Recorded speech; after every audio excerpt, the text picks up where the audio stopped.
C'est une très, très vieille dame.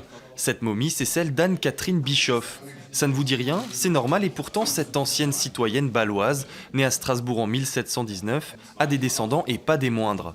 Cette dame de 90 ans, mais surtout Boris Johnson, le ministre britannique des Affaires étrangères.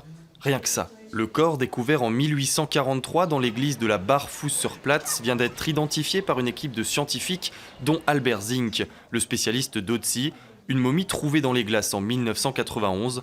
L'anthropologue est fasciné. Oui, cette momie est vraiment passionnante. C'est vrai que Tsi est plus célèbre, il faut dire qu'il a plus de 5000 ans et a fait l'objet de nombreuses études scientifiques. Mais cette momie est aussi unique. La première fois que nous avons travaillé dessus, notre objectif a été de trouver des descendants qui vivent encore aujourd'hui. C'est un travail très intéressant qu'il est impossible de réaliser avec Tsi, par exemple. Un travail d'identification long de 2 ans. Historiens et généalogistes ont d'abord percé le mystère grâce à des registres de paroisses, et puis les scientifiques ont pris le relais. Grâce à un parfait état de conservation, on a pu sortir le grand jeu, scanner, carbone 14 et surtout analyse ADN. L'ADN est le seul moyen de confirmer notre hypothèse. Nous avons donc utilisé l'ADN de la momie et nous l'avons comparé avec des descendants d'Anne-Catherine Bischoff.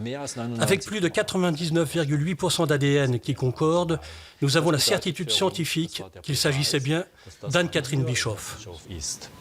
Et pour admirer cette nouvelle star, il faudra encore patienter un peu. Aucune date d'exposition n'a été communiquée. Un ouvrage adressé au grand public est lui déjà en cours de rédaction.